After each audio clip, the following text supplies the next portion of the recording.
In October 1854, Abraham Lincoln and Stephen A. Douglas met to debate in front of an audience. Douglas spoke for 3 hours until 5 p.m. Then Lincoln arose and explained to the audience that he could hardly respond without having as much time himself. So he sent them off to dinner, and once their bellies were sated, he spoke for an additional 3 hours, followed by an hour-long rebuttal by Douglas. Now, maybe that sounds like a terrible bore to you, but these events were well attended in their day, not just by the educated and the elite, but by just about everyone. It helped that bands were playing, socializing took place, and liquor flowed. The crowds could get as feisty as football fans. They'd applaud their favorite debater and jeer at their contenders. And while the speakers would occasionally speak extemporaneously off the top of their heads, they mostly read pre-written manuscripts. As such, the speeches were shaped more by the written word than the spoken word. If that distinction means nothing to you, go and listen to the best preacher you know, and then read a transcript of what he spoke. When speaking, we tend to do different things. We tend to use shorter sentences and repetition.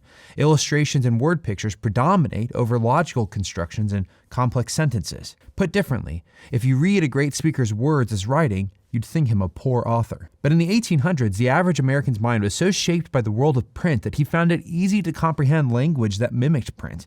In Chapter 4 of his book, Amusing Ourselves to Death, author Neil Postman supplies a sentence from Lincoln's speech that illustrates the point. Here's how Lincoln suggested that the crowd go and take a break. And please note that this was off the top of his head. He wasn't reading. This is all one sentence.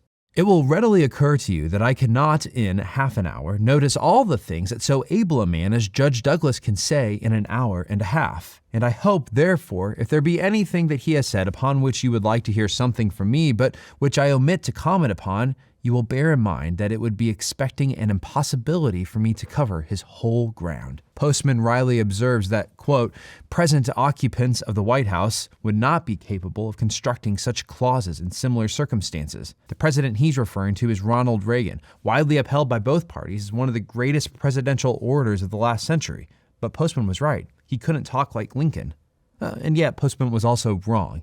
He continues, quote, is there any audience of Americans today that could endure 7 hours of talk, or 5, or 3, especially without pictures of any kind? As it turns out, the answer to that question is yes, there are many. The most popular podcast in the world is released every weekday and runs between 2.5 and 3.5 hours. That's the Joe Rogan Experience.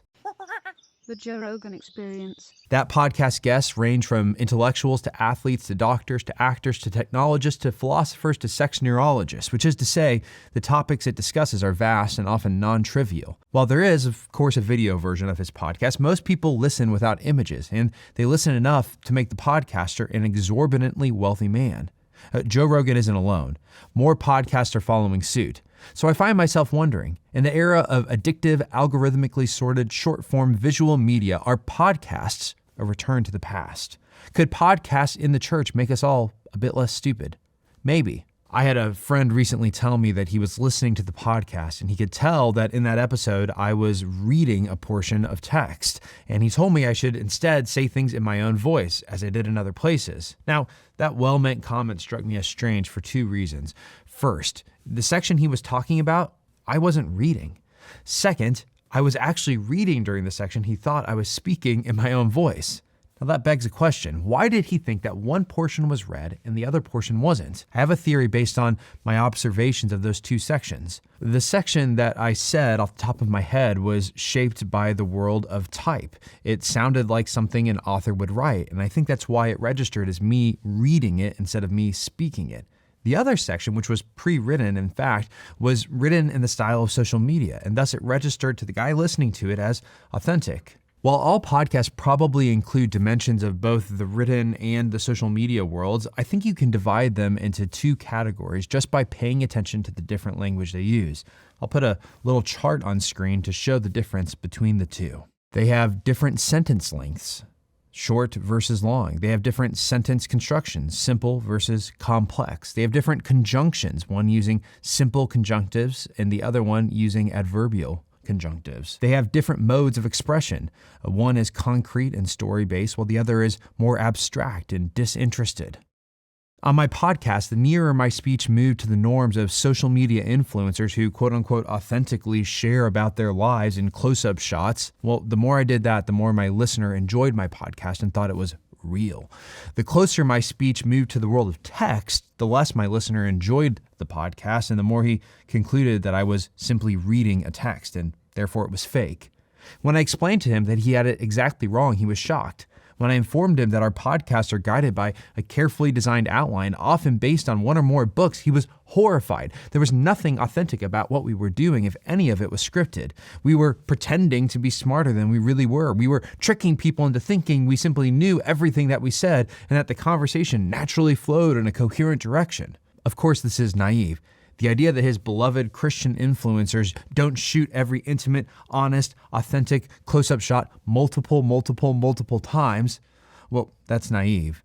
What most people perceive as authentic today is simply someone performing authenticity over and over until they find the right shot.